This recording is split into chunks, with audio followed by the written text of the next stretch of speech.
falamos ao Senhor da nossa disposição de fazer a sua vontade, não é? Mas você já perguntou para o Senhor o que Ele quer que você faça? O que Ele quer que você entregue?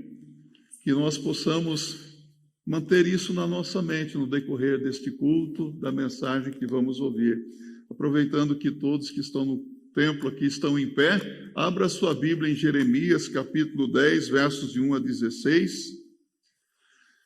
Livro do profeta Jeremias, capítulo 10, versos de 1 a 16. E você pode acompanhar atentamente a leitura da palavra de Deus aí em sua Bíblia. Ouvi a palavra que o Senhor vos fala a vós, ó casa de Israel.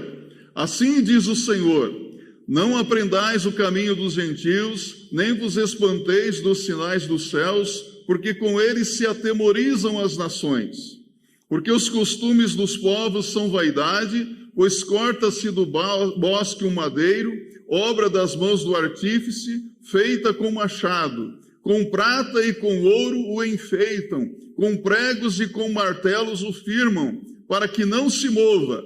São como a palmeira, obra torneada, porém não podem falar. Certamente são levados, porquanto não podem andar.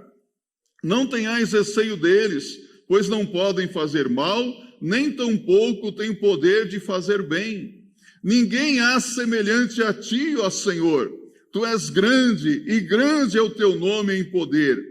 Quem não te temeria a ti, ó Rei das nações?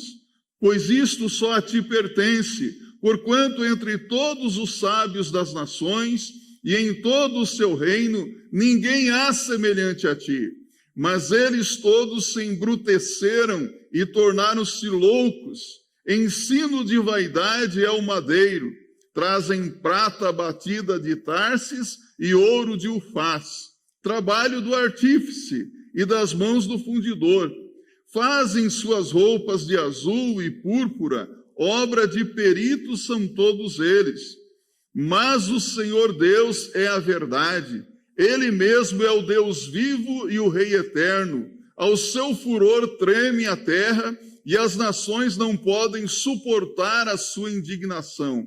Assim lhes direis: os deuses que não fizeram os céus e a terra desaparecerão da terra e de debaixo deste céu.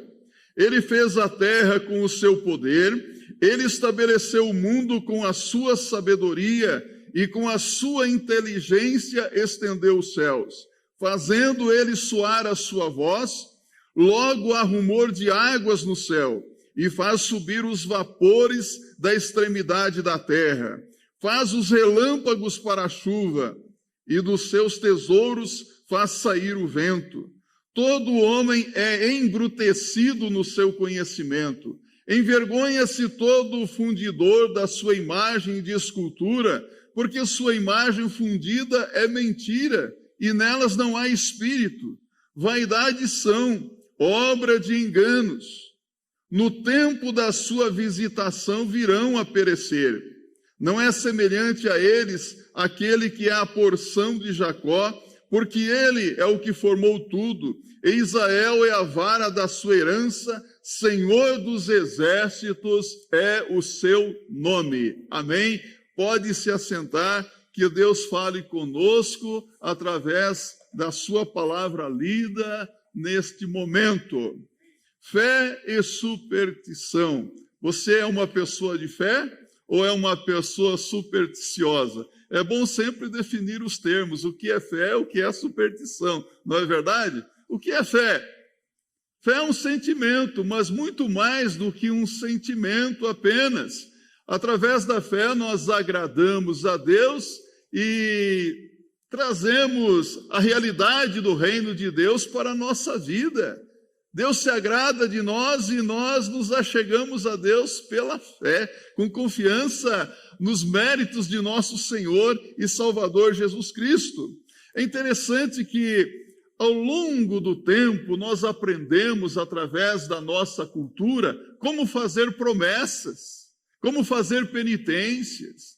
Aprendemos o que não fazer para para não atrair o juízo, o castigo de Deus sobre as nossas vidas. Mas tudo isso é coreografia da religião. Fé vai além da religião. Fé vai muito mais além do que tudo isso. Há pessoas que são religiosas, extremamente religiosas, mas não se pode dizer que é uma pessoa de fé, que possui a verdadeira fé. A fé vai muito mais além do que tudo isso, porque ela precisa fazer parte dos nossos relacionamentos, dos nossos negócios. A fé, ela veio para se tornar viva e habitar conosco em todos os nossos relacionamentos e para se tornar uma realidade diária e constante. Tudo que nós fazemos deve ser feito pela fé. No mundo dos negócios, na indústria, nas invenções, você vê a fé, não é verdade? Palavra tão pequena, composta de apenas 2 letrinhas, não é? Mas tão importante e significativa. Como é importante a fé? Superstição? O povo brasileiro é muito supersticioso, não é? Vivemos em uma realidade em que o povo está cheio de crendices e superstições. Não são poucas as práticas que confirmam essa terrível realidade. Por exemplo, muitas pessoas se firmam em amuletos. Não é verdade? Conhece algum amuleto? Pé de coelho, figa, ferradura, fita do Senhor do Bonfim, trevo de 4 folhas. E outras pessoas veneram os seus ídolos como se eles pudessem fazer alguma coisa por elas. Se firmam nessas crendices e superstições. Santinhos e santinhas, anjo da guarda tem se tornado algo constante na vida de muitas pessoas, e ainda aqueles que possuem algumas práticas consideradas miraculosas. Jogador de futebol, por exemplo, tem que entrar no campo com o pé direito para não trazer azar e ainda dar uns 3 pulinhos. Eu acho que o meu querido tricolor nem com 3 pulinhos resolve, não é? Nem entrando com o pé direito no campo. Outras pessoas evitam cruzar com um gato preto numa sexta-feira 13 para não dar azar. Alguém aqui já quebrou um espelho? Diz que quebrar espelho traz 7 anos de azar, gente. É muita coisa, não é não? Quanta crendice! Há aqueles que colocam uma vassoura atrás da porta, de cabeça para baixo, para espantar as visitas. É muita crendice.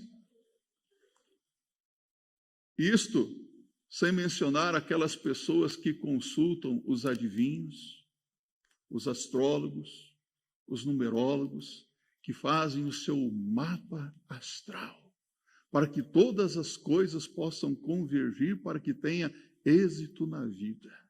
São enganadores que consultam os astros, tarô, os búzios, fazem as suas sessões e as suas previsões e conseguem enganar muitas pessoas, sem falar nos gurus e nos guias espirituais que estão fazendo a cabeça de muitas pessoas.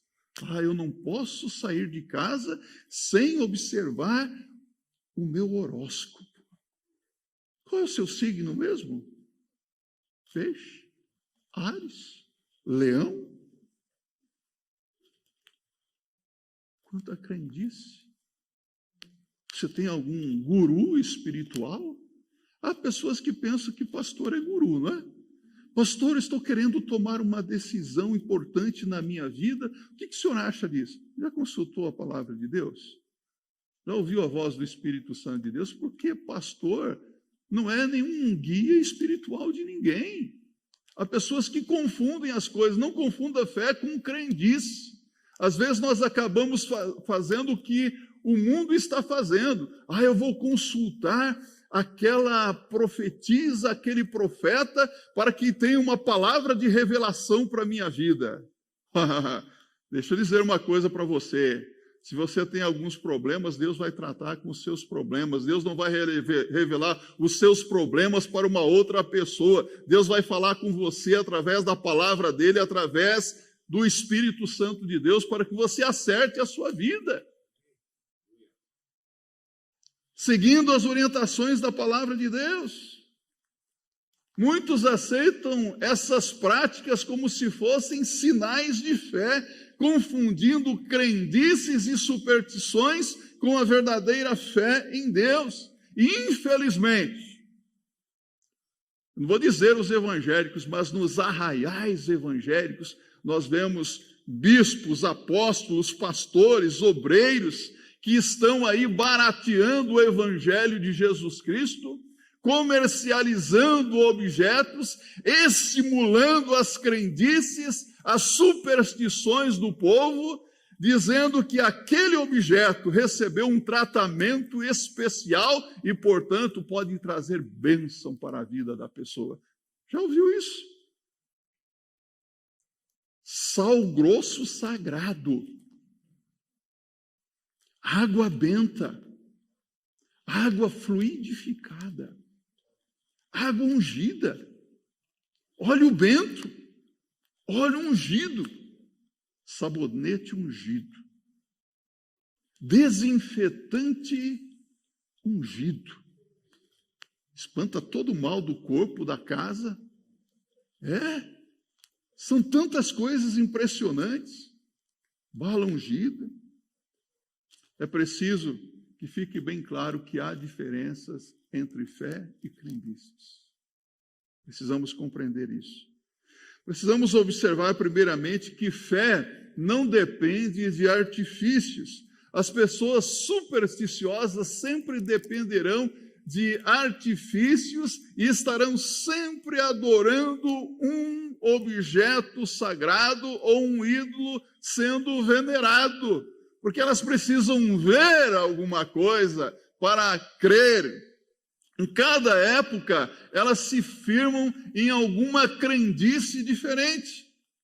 E é interessante que essas pessoas constantemente mudam de opinião a respeito do objeto da sua veneração. Os santos da sua veneração são substituídos pelos novos santos. O meu santo era aquele, mas agora esse outro santo aqui que apareceu. Tudo seguindo modismo, interesses financeiros, exploração comercial. Com o modismo, então, eles passam a seguir as novas superstições. O pior é que muitas pessoas pensam que tudo isto é fé, esquecendo-se que, diferentemente de fé, os supersticiosos, eles demonstram muita insegurança, medo e não têm estabilidade na vida. São pessoas extremamente inseguras. Elas não estão certas de que aquilo que realmente estão fazendo funciona. Há uma preocupação constante. É importante, então, perguntar mais uma vez, o que é fé? A resposta a esta pergunta é fundamental para compreender, então, as diferenças existentes entre fé e superstição. Abra sua Bíblia em Hebreus, no capítulo 11, no verso 1. Aqui o autor sagrado dá uma definição simples e esclarecedora a respeito de fé. Ele diz: fé é a prova das coisas que não vemos. Repita comigo. Fé é a prova das coisas que não vemos. A fé se apoia na verdade da palavra de Deus. A fé, ela é ter certeza. E ter certeza não é crendice. Ter certeza é ter convicção. Então, ter fé é ter convicção. é ter certeza, é ver o que não existe como se já existisse, é ver aquilo que idealizamos na nossa mente como se já existisse. A fé nos leva a crer que aquilo que vemos irá se materializar, e se materializa pela fé. Então preste bem atenção. Primeiro o milagre acontece em nós para depois se materializar. É como uma árvore. Você vê uma árvore frondosa e aquela árvore ela nasce a partir de uma pequena semente que é lançada na terra. Quando a palavra de Deus germina em nossos corações, então ela produz o que Deus espera. Gera vida e desperta um milagre em nós. Isso é fé. E às vezes o milagre se torna a própria pessoa. Quando ela recebe aquela palavra que é poderosa, que vai crescendo no seu coração, na sua mente, de tal maneira que ela se torna aquele tipo de pessoa que Deus quer que ela seja, mas tudo produzido pela fé na palavra que foi semeada. A fé não é ver, mas crer sem ver. Repita comigo. A fé não é ver, mas crer sem ver. Confiar em Deus, mesmo quando não se está vendo nada à frente. Para o homem que tem fé, para a mulher que tem fé, você é uma mulher de fé? É um homem de fé? Para quem tem fé, basta uma palavra. Não foi isso que nos ensinou o centurião de Cafarnaum? Seu filho estava gravemente enfermo. E Jesus, vou na sua casa. Ele disse, Senhor, basta uma palavra tua e meu filho sarará. Basta uma palavra do Senhor para as coisas acontecerem. Para quem tem fé. Quantos milagres e prodígios têm acontecido entre nós? Não é verdade? Quantas pessoas que estavam gravemente enfermas e doentes e foram curadas?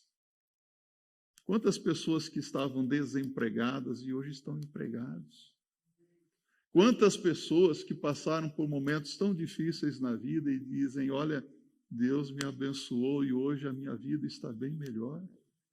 Quantas pessoas que estavam vivendo na podridão do pecado, nas trevas da escuridão, e hoje estão vivendo uma vida limpa, vivendo na luz do Evangelho de Jesus Cristo? Quantas coisas têm acontecido, e certamente você tem testemunhado de tudo isso, mas, no entanto, a sua vida continua sem graça, sem motivação. O que é que está precisando acontecer para que você se desperte e creia ainda mais no Senhor, na sua palavra e viva uma vida de verdadeira fé? O que é que está faltando? Será que você está preso aí a algum amuleto? Amuletos faz lembrar muleta, não é? Tem gente que vive se escorando nessas coisas e não funciona. Em segundo lugar, a verdadeira fé, segundo a palavra de Deus, não admite objetos produzidos pela imaginação. Não há possibilidade de se representar a fé através de qualquer objeto considerado sagrado, através de quaisquer idealizações ou símbolos produzidos pela fértil imaginação humana. Você sabe o que a Bíblia diz sobre isso? Sobre aqueles objetos de culto que são idealizados pela mente humana e produzidos pelas mãos humanas? Abra a sua Bíblia, um salmo bem conhecido, Salmo 115, os versos 4 a 7. Aqui o salmista declara, os ídolos deles são prata e ouro, obras das mãos dos homens, têm boca, mas não falam, olhos têm, mas não veem, têm ouvidos, mas não ouvem, narizes têm, mas não cheiram, têm mãos, mas não apalpam, pés têm, mas não andam, nem som algum sai da sua garganta. Está claro pela palavra de Deus? Os objetos fabricados pelas mãos dos homens, eles estragam, enferrujam, apodrecem com o tempo, porque são coisas materiais. A fé baseada em objetos considerados, produzidos pela imaginação da mente das pessoas, é a mais pura prática da idolatria, e Deus abomina a idolatria. Idolatria, palavra composta de duas, não é? Ídolo, objeto de veneração, latria, a mais alta forma de veneração. A verdadeira fé nos leva a buscar o verdadeiro Deus e não objetos que estimulam a idolatria, que é condenada pelo mandamento bíblico. Você conhece os 10 mandamentos? Conhece? Se eu pedir para você ficar em pé aqui e recitar os 10 mandamentos, saberia de 1 até o 10º mandamento quais são os mandamentos? Mas olha só, logo no início aqui de Êxodo 20, versos 3 a 4. Olha o mandamento de Deus. Não farás outros deuses diante de mim, não farás para ti imagem de escultura, nem alguma semelhança do que há em cima nos céus, nem embaixo na terra, nem nas águas debaixo da terra. Deus está dizendo, não é para fazer cópia, fotografia, imagem de nada que está no céu, na terra, embaixo das águas, nada. Para adorar, para venerar, não é para fazer. Em Êxodo, no capítulo 32, a Bíblia nos fala de um bezerro de ouro que foi construído em pleno deserto. Quando Moisés estava se demorando, o povo entregou lá os seus adereços de ouro, entregou para Arão e substituíram o verdadeiro Deus por um Deus feito de ouro, um bezerro de ouro. E quando Arão é questionado, ele diz, eu peguei e lancei no fogo e surgiu, isso aí, um milagre aconteceu. Ladainha, cabra bom de peia, né, como diz o nordestino, não é? Que coisa! A quem quer enganar? Então a justiça de Deus, ela pune quem se entrega à idolatria, essas práticas que são abomináveis aos olhos do Senhor, porque Deus não pode ser representado por nada, nem por ninguém, e também é importante lembrar que nada pode ser adorado ou venerado no lugar de Deus. Nada, nem ninguém. Além do mais, a fé em Jesus ultrapassa os limites do tempo, pois além de suportar as situações mais adversas, garante a vida eterna, ou não garante? Atos 16, verso 31. Vamos recitar juntos? Crê no Senhor Jesus Cristo e serás salvo tu e toda a tua casa. Todos? Crê no Senhor Jesus Cristo e serás salvo tu e toda a tua casa. Sabe o que Jesus disse a Satanás em Mateus 4, no verso 10? Vai-te, Satanás, porque está escrito, ao Senhor teu Deus adorarás e só a Ele servirás. É para adorar e servir somente a Deus e mais ninguém. Terceiro lugar, a fé verdadeira não se enfraquece. Quantas vezes nós nos deparamos com pessoas que dizem assim, eu estou tão fraco na minha fé, tão fraquinho. Fé verdadeira não se enfraquece, não. A fé verdadeira é inabalável. Você pode ser um homem de fé, uma mulher de fé e passar por momentos difíceis na sua vida. Sabe aqueles vales quando os seus sonhos, os seus planos não se realizam ou demoram a se realizar? São provações da fé. Mas a fé não se enfraquece. Quem se firma em alguma dessas crendices dos nossos dias está dizendo que não possui fé verdadeira, que precisa ver para crer. E pelo contrário, quem crê passa a ver além, pois enxerga a vida com os olhos da fé e sob a ótica de Deus. Quando enxergamos a vida assim, tudo se torna diferente. Tudo muda. O nosso problema é que queremos entender. Eu quero compreender isso. Eu quero conhecer. Quero saber tudo. Fazendo isso, além de sofrermos, e sofrermos tremendamente, também nós temos o outro lado da moeda, que é o pior, na minha opinião. Nós não conseguimos agradar a Deus. Senhor, eu quero te agradar, mas se você não firmar a sua fé em Jesus, na sua palavra, você não vai conseguir realmente agradar ao Senhor. E como homem natural, nós queremos garantias. Tudo hoje tem que ter garantia, né? Fui comprar um objeto esses dias atrás, e a mocinha falou assim, olha, se o senhor quiser, você pode colocar mais 2 anos de garantia estendida. Eu falei, não quero garantia. Mas por que o senhor não quer garantia? Não, se o produto é bom, está garantido. Se não estiver bom, se der um problema lá na frente, eu mando consertar. Mas o homem natural quer garantia de tudo, não é? Quer estabilidade, segurança, e é assim que nós vivemos. Sabe, se temos a palavra de Deus, temos a palavra de Deus? Temos ou não? Se temos a palavra de Deus, nós temos tudo. Tudo para as nossas vidas, tudo para prosseguirmos, para prevalecermos. Quem confia em objetos de adoração e veneração feitos por mãos humanas, demonstra que não conhece a palavra de Deus. Jeremias, no capítulo 10, aqui, a palavra de Deus mostra que existe diferença entre fé e idolatria. A coisa é bem diferente aqui, alistando as atitudes de pessoas que fazem religião, mas que estão longe, muito longe da vontade de Deus. Eu vou dizer uma coisa para você aqui. Eu não estou falando tão somente daqueles descrentes, dos incrédulos que estão aí entregues às práticas pagãs.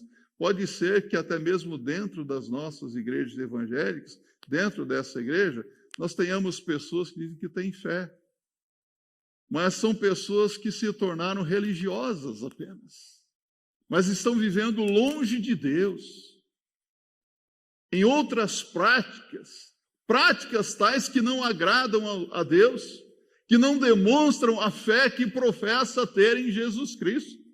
Isso é muito sério, isso é muito grave, porque Deus não quer religiosos, Deus quer homens e mulheres de fé, fiéis, em todo o tempo, em toda a circunstância.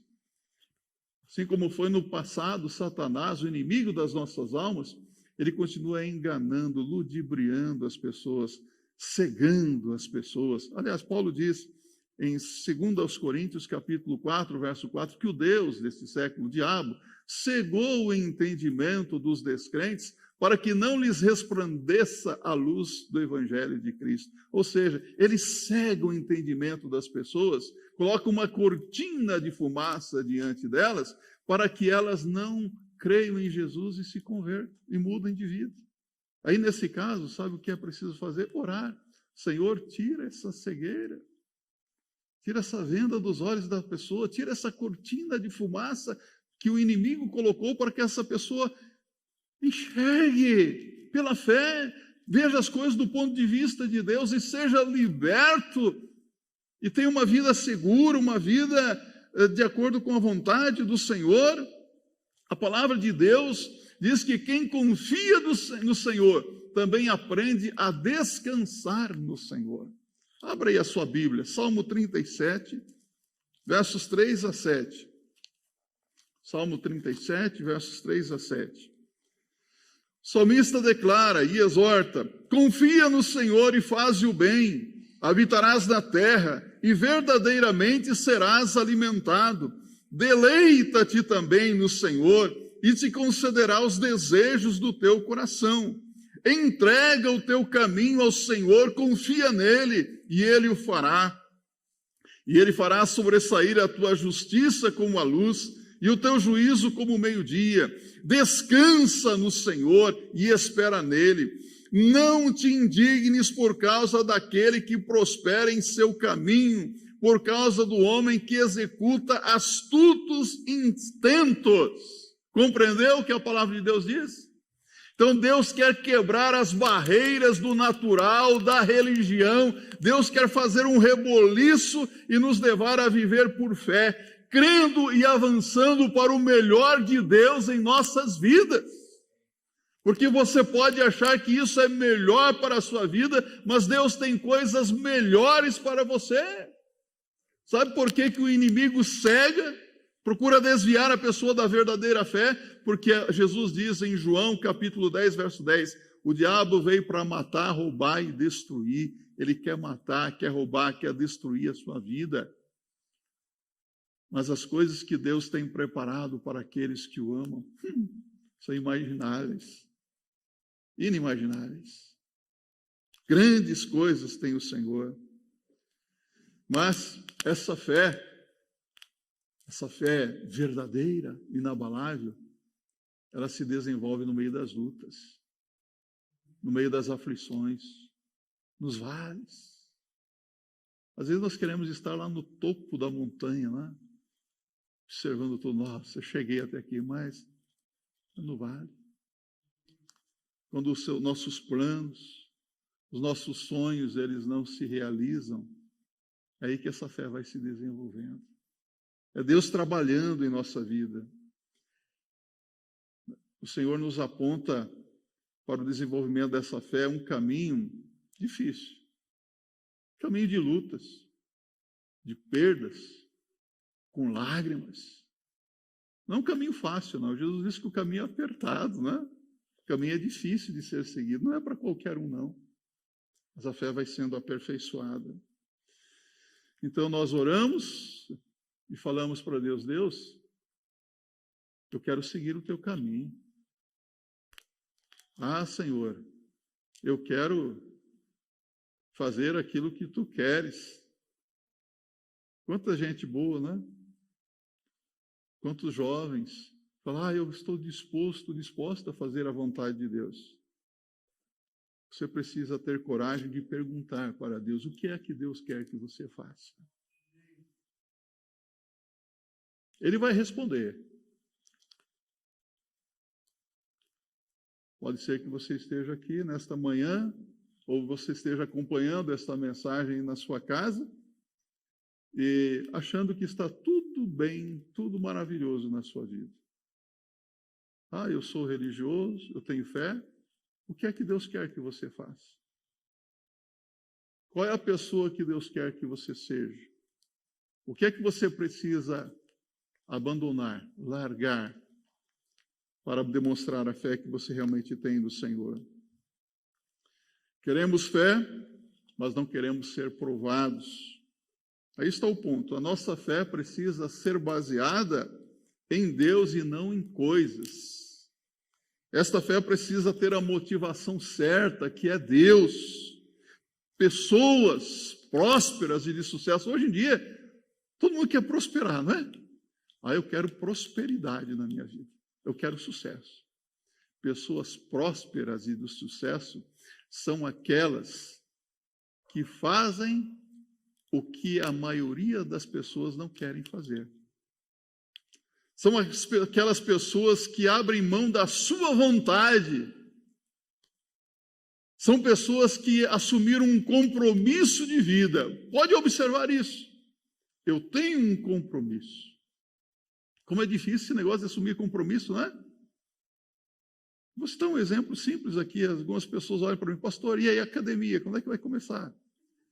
Eu quero dizer para vocês que eu tomei uma atitude na minha vida. Primeiro eu fui aos médicos, consultei lá, fiz um check-up geral, descobri até que tinha unha encravada e outras coisas mais, mas assumi um compromisso de fazer academia, exercícios semanais. Sabe o que está acontecendo? A primeira semana foi tudo bem, mas eu estou aqui com dores nas costas, com dores aqui, dores ali, mas foi um compromisso que eu assumi para mudar de atitude na vida.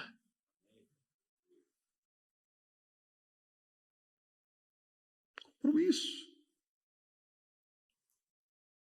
Sabe?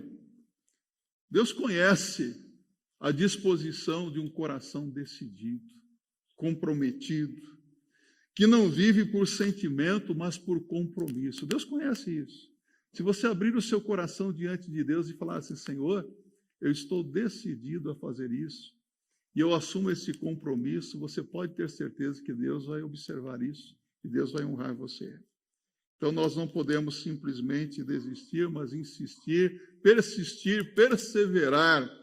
E eu quero, então, concluir a nossa reflexão, dizendo para você que agir em fé, não baseado em crendices e superstições, não significa que tudo será do jeito que nós queremos, mas viver do que Deus tem para nós. Que tudo será do jeito de Deus e não do nosso jeito. É o jeito de Deus. Fé não é uma coisa que só algumas pessoas podem ter. Sabe, eu tenho alguns jovens aqui que estão indo para um seminário, para um acampamento lá do Palavra da Vida daqui a alguns dias, não é verdade? Pastor Rodrigo, fique atento a isso aí, viu? E eu acho interessante, que até o meu filho perguntou, pai, lá eu vou ter uma palestra sobre calvinismo, arminianismo, e como é que eu resolvo essa questão? Eu falei, simples, filho, conhece a Bíblia? Pela graça sois salvos mediante a fé, e isso não vem de vós, é dom de Deus, e não vem das obras para que ninguém se glorie. Efésios 2, verso 8 e 9. Faça uma pergunta para quem defender o calvinismo lá. Uma pergunta simples. O que é o dom de Deus? É a graça ou é a fé? Se ele responder para você que é a graça, ele é arminianista. Se ele responder para você que é fé, ele é calvinista. Só que a exegese do texto diz que a graça, a salvação, é um presente de Deus. Amém? Então, fé não é algo que só algumas pessoas podem ter. Não é um dom que Deus dá para um ou para outro. Mas a fé é um compromisso que se faz diante de Deus para ter uma vida melhor. Compreende isso? Sabe qual que é o meu objetivo como seu pastor? Não é que você se torne uma pessoa rica, abastada. Meu objetivo é que você se torne um homem melhor, uma mulher melhor, um filho melhor, um pai melhor. Porque se nós tivermos melhores crentes, a nossa sociedade muda. Mas isso é a fé. Se desenvolve, então, nos vales da vida. E quando nós esperamos, sabe o que acontece? O Senhor Jesus Cristo nos convidará a fazer as coisas do jeito de Deus. E a confiar somente nele, em toda e qualquer situação da vida. Nesse tempo difícil que nós estamos vivendo, é um divisor de águas. Você vê pessoas desesperadas, pessoas fervorosas, você vê pessoas que parece que o mundo acabou, o que vai ser daqui para frente? Não acabou nada. Jesus é o mesmo ontem, hoje e eternamente. Hebreus 13, verso 8. O Senhor continua sendo o mesmo. Então eu preciso que você reconheça as suas carências religiosas. E eu quero dizer para você uma coisa. Reconheça as suas carências religiosas e confesse as suas carências e os seus pecados ao Senhor Jesus Cristo. E venha ao Senhor Jesus Cristo, porque é o Senhor Jesus Cristo que pode fazer uma obra maravilhosa na sua vida. Mas venha ao Senhor Jesus Cristo não com crendices e superstições. Você sabe por quê? Porque aqui não tem bala ungida, não tem sal sagrado, não tem sabonete ungido, aqui não tem talismã, aqui não tem amuleto, aqui não tem ídolos de veneração, aqui há o Senhor Jesus Cristo. E se você realmente quer ser uma pessoa melhor, quer que Deus faça o melhor dele na sua vida, você precisa vir a Jesus Cristo. Que assim seja, para a glória de Deus.